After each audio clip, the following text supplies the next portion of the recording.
en su testamento decide sacar a ese hijo, como tú lo mencionas. Hay unas causales taxativas que manifiesta el Código Civil frente a la indignidad sucesoral y frente al desheredamiento. Frente a la indignidad hay 8 causales taxativas y frente al desheredamiento hay 3 causales. Que haya sido cómplice de la muerte de su padre. Exacto, esa es una de las causales como que diríamos más graves. Y si hablamos del desheredamiento, tiene que estar explícitamente establecido en el testamento.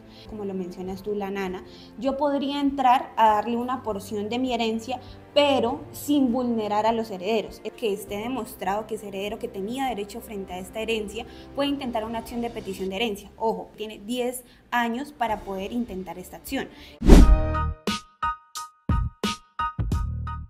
Hola, hola, bienvenidos a Lo Legal, el podcast de G Legal, donde ponemos la ley más cerca de ti y por supuesto ponemos todo el conocimiento a tu disposición para que sepas cómo actuar en diferentes situaciones que se te puedan presentar. Hoy vamos a hablar sobre el desheredamiento y por esa razón, está con nosotros nuestra abogada especialista en familia, la doctora Camila. Camila, bienvenida y gracias por estar con nosotros. Hola Mil, muchas gracias por la invitación, gracias por este espacio para venir a hablar del desheredamiento. Es un gusto estar acá, espero que sea un tema de mucho interés para todos nuestros seguidores. Así será, Camila. Bueno, empecemos. Según la ley colombiana, ¿a quién se puede reconocer legítimamente como heredero?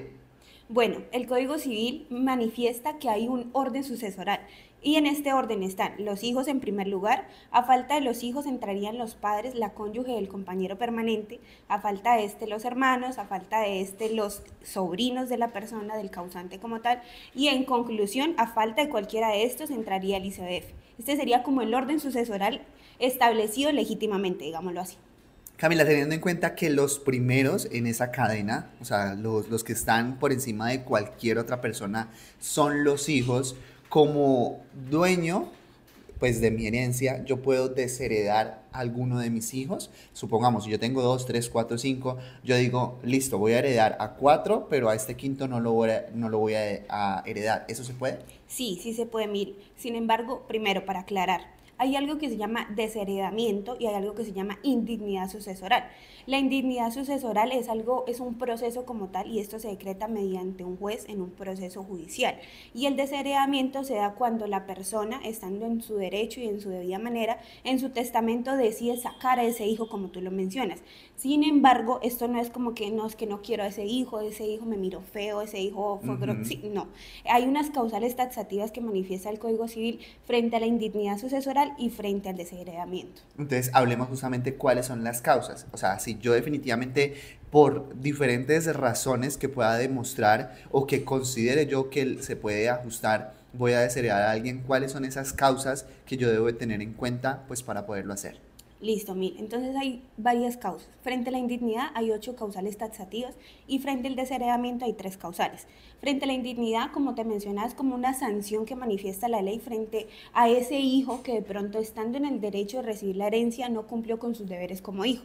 Entonces, algunas de las causales que hay, para no extendernos demasiado, son, primero, que haya estado en curso de pronto en el homicidio de ese causante, de ese padre, o que de alguna manera haya ayudado a ese homicidio, o que conozca como tal de quién fue el culpable del homicidio de su padre, digámoslo en este caso hablando del ejemplo en específico. Cami, suena un poquito fuerte, es decir, que ese hijo haya participado en el causal de que el padre haya fallecido, haya salido de este plano. En otras palabras, que haya sido cómplice de la muerte de su padre. Exacto. Esa es una de las causales como que diríamos más graves. Hay otras como es el no dar el socorro o el cuidado necesario para, digamos, su último enfermedad o su último cuidado necesario, haber incurrido también en una injuria grave, haber de alguna manera actuado con fuerza o dolo frente al testamento, de pronto obligar a ese padre que me diera una casa en específico o que le quitara una casa en específico a uno de los hermanos.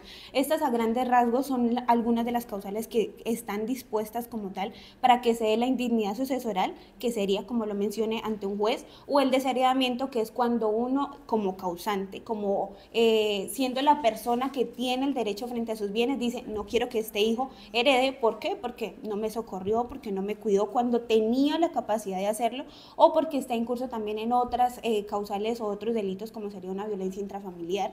También podría entrar a revisarse ese tema. es importante tener en cuenta que cualquiera de estas causales tiene que estar probada. Y si hablamos del desheredamiento, tiene que estar explícitamente establecido en el testamento.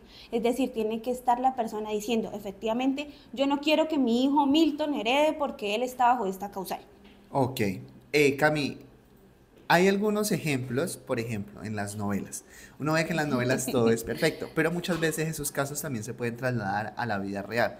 Uno Sí. cree que no, pero pasa.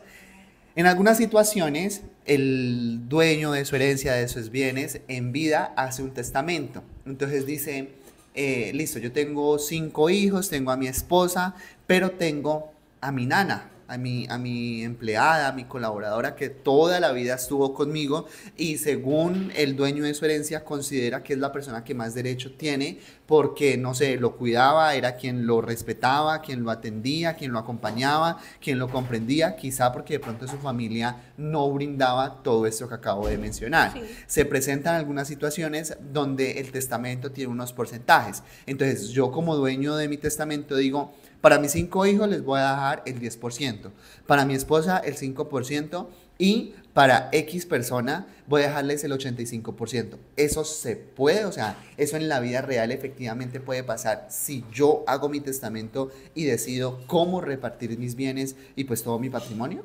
Bueno, es una pregunta muy interesante, pero hay que tener en cuenta algo. Si bien yo tengo el derecho sobre mis bienes y yo puedo ejercer como tal este derecho mediante un testamento, hay algo que es que no se puede contrariar el ordenamiento jurídico, es decir, la ley. La ley dispone que hay un orden sucesoral, como lo hablábamos hace un momento, y que hay unos legitimados como tal que están en un orden específico, que yo no puedo entrar a vulnerar de ninguna manera si no están en una de las causales que me permite desheredarlos o que haya una indignidad sucesoral. ¿Qué pasa? Si hay una afinidad con un tercero que no hace parte de mi familia, como lo mencionas tú, la nana, yo podría entrar a darle una porción de mi herencia, pero sin vulnerar a los herederos. Es decir, hay un porcentaje que yo puedo entrar a darle que sería máximo el 50% de mi herencia porque es una parte que se llama libre disposición, Ok. pero no podría contrariar los intereses de los herederos. En este caso el 80% pues es mucho más de lo que la norma me permite. Entonces sí se puede, pero se puede con ciertos límites. Ok, Cami, en los otros casos, listo, la persona de pronto cree, considera por algún tipo de enfermedad, algún tipo de situación, lo que sea, y la persona ya sabe que va a fallecer, por eso hace su testimonio, pero resulta que conociendo que lo máximo que le puede dejar es el 50% a X persona, porque así como puede ser una persona que también haya estado con en toda su vida, puede que sea otra persona, no sé, de pronto alguna amiguita o un petalito por ahí, que de pronto lo endulce y efectivamente quiere que le deje gran parte de los bienes,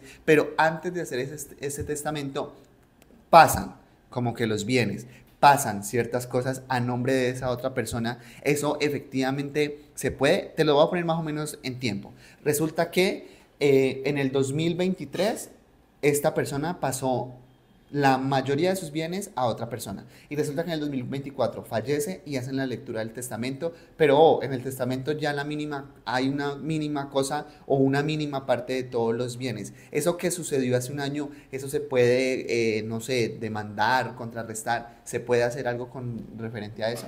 Bueno, es un caso bien atípico, entonces lo primero tendría que entrarse a mirar cómo se puede probar que efectivamente no se dio como una compraventa legal, Ok. porque igual si el señor no había muerto, esos bienes eran su patrimonio, entonces yo puedo hacer de mi patrimonio pues lo que a bien tenga, digámoslo así. Ok. Si yo quiero venderlo, él está en todo su derecho a venderlo. Diferente es si se demuestra que él lo hizo con la interés de dañar a sus herederos, pues porque efectivamente no quería dejarle nada o porque Ujú. efectivamente pues era, digámoslo, en palabras de pronto un poco más bruscas, era la compañera en ese momento o el amante mencionada así y quería dejarle esa parte a él. Si se logra demostrar que esto fue así, se podría intentar un proceso de simulación. La simulación es cuando uno hace una venta o un negocio jurídico fraudulento que es en sí es ficticiado, es algo que realmente no se quiso hacer, no tuvo la intención de venderlo, sino de causar un daño o un perjuicio a alguien, un tercero como tal. Entonces lo principal es lograr efectivamente demostrar que esta venta fue ficticiada, que no fue real y que en sí el causante no quiso venderlo, sino que quiso fue afectar a otras Afectarlo. personas. Camila, y en el caso, listo, vámonos entonces al otro extremo. Resulta que ya no soy yo quien hace el testamento, sino que yo soy el hijo al que están desheredando. Si leen el testamento y bueno, y yo por ningún lado aparezco, yo por ningún lado salgo, a mí no me correspondió absolutamente nada. ¿Yo qué puedo hacer como hijo y como heredero para entrar a decir, venga, yo también tengo derecho? Porque de pronto las causales que él está manifestando no son así como él las menciona. Bueno, es muy importante. En esta parte hay algo que se llama la acción de petición de herencia. Entonces, cualquier heredero que esté demostrado que es heredero, que tenía derecho frente a esta herencia, puede intentar una acción de petición de herencia. Ojo, hay que tener en cuenta algo importante, y es que tiene 10 años para poder intentar esta acción. Y lo que se pretende precisamente es decirle, vea, señor juez, ya se hizo una sucesión, ya mis hermanos o los demás herederos están siendo parte de estos bienes, pero no me tuvieron en cuenta. Entonces, por favor, revise la sucesión y revise que yo también debo ser parte en este proceso. También es importante tener en cuenta que el hecho de que una persona haya hecho un desheredamiento en su testamento no quiere decir que esto sea eterno. Yo también, como testador, puedo entrar a hacer una revocatoria de ese desheredamiento. Así como lo desheredé, también puedo hacer una modificación en el testamento diciendo, no sé, ejemplo, Milton no me había auxiliado, no me había socorrido en un tiempo prudencial y yo lo quería desheredar, pero después nos reconciliamos, él empezó a ayudarme, entonces yo ya no quiero desheredarlo, sino que voy a hacerlo parte de esta herencia que ya en testamento yo estipulé. Entonces también se puede tener en cuenta eso. Yo tengo la opción como heredero de hacer petición de herencia, y también, llegado el caso, el causante puede hacer una revocatoria de ese desheredamiento. Camila, ¿y qué sucede si ya la persona no está en ese plano terrenal? O sea, dejó un testamento, lamentablemente falleció y ocurre esto. O sea, digamos un ejemplo que no alcanzó a hacer esta revocatoria o no alcanzó a modificar eso quién lo hace, ante quién se solicita, la persona afectada, pues que en este caso es el heredero que no está dentro de ese de testamento, hacia quién se dirige y cómo hace este proceso. Bueno, si se hizo un desheredamiento y se demostró que efectivamente estaba entre las causales que ya mencionamos, ya la persona no podría hacer nada, porque como tal fue la voluntad del causante. Pero si esas causales no se configuraron, realmente de pronto, no sé, hubo una falsificación de un documento, o de pronto testigos que no eran ciertos, entonces yo tengo que entrar a demostrarle al juez que ese desheredamiento no fue válido, que fue ilegal. Yo tengo que demostrar que obviamente esa causal no se concretó como tal, no se configuró, y que yo sí estaba legitimado para heredar esa porción que me correspondía.